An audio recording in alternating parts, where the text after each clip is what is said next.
ప్రభువైన యేసుక్రీస్తు నామములో భారతదేశ ప్రజలందరికీ కూడా ప్రత్యేకమైన వందనములు తెలియజేస్తూ ఉన్నాం.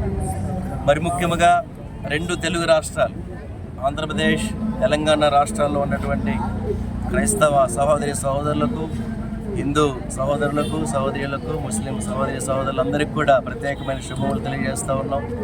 ఈరోజు ఇబ్రహీంపట్నం మండల పాస్టర్స్ ఫెలోషిప్ విజయవాడ దగ్గర ఇక్కడ ఉన్నటువంటి సేవకులందరూ కూడా ఆల్ చర్చెస్ అందరం కలిసి మరి ఇటీవల 25వ తారీఖున రాజమండ్రి దగ్గర అనుమానాస్పద స్థితిలో మృతి చెందినటువంటి ప్రముఖ క్రైస్తవ దైవజనులు డాక్టర్ ప్రవీణ్ పగడాల దైవజన్ యొక్క అనుమానాస్పద మృతిని మేము మరొకసారి ప్రభుత్వానికి, పోలీస్ అధికారులకు ఆ విషయాన్ని తెలియజేయడానికి ఈ రోజున సేవకులందరం కూడా శాంతియుతమైనటువంటి ర్యాలీ చేయడం జరిగింది. ఇది ప్రమాదమా లేక హత్య అనేటువంటిది పోలీస్ ఉన్నత అధికారులు, ప్రభుత్వం వారు తగిన న్యాయ విచారణ జరిగించి ఖచ్చితంగా ఏం జరిగిందో క్రైస్తవ లోకానికి తెలియచేయాలని సేవకులముగా మేము డిమాండ్ చేస్తూ ఉన్నాం. భారతదేశంలో ప్రతి ఒక్కరికి కూడా మత స్వేచ్ఛ ఉంది, భావ ప్రకటన ఉంది, వాక్ స్వాతంత్రం ఉంది.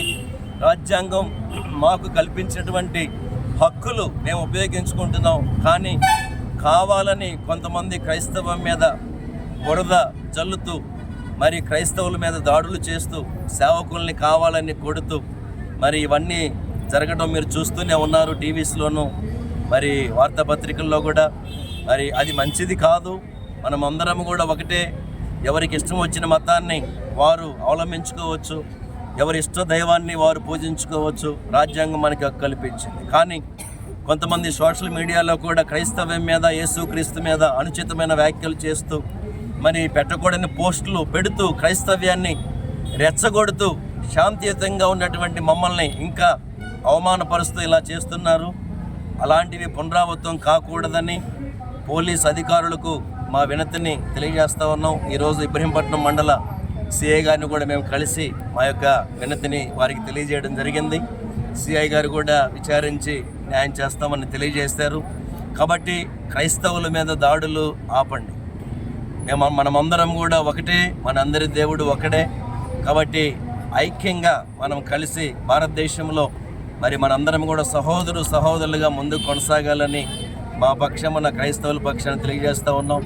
క్రైస్తవులంగా ప్రతిరోజు భారతదేశ క్షేమం కొరకు ప్రార్థన చేస్తుంటున్నాం, ప్రభుత్వాల కొరకు ప్రార్థన చేస్తుంటున్నాం, నాయకుల కొరకు, అధికారుల కొరకు ప్రార్థన చేస్తుంటున్నాం.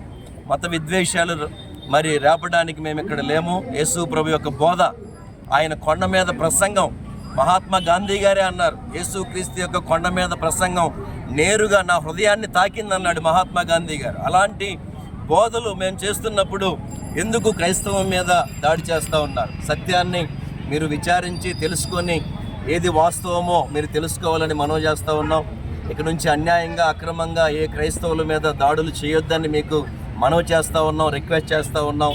దయచేసి అందరూ సమానమే అనేటువంటి దృష్టిని మీరు కలిగి ఉండండి. ఈరోజు ఇంతమంది దైవ సేవకులు, ఇంతమంది విశ్వాసులు అందరూ కలిసి రోడ్డు మీదకి రావడానికి గల కారణం ఏంటంటే మాకు బాధ కలిగింది. మాకు ప్రాముఖ్యమైన సేవకుని మేము కోల్పోయాం.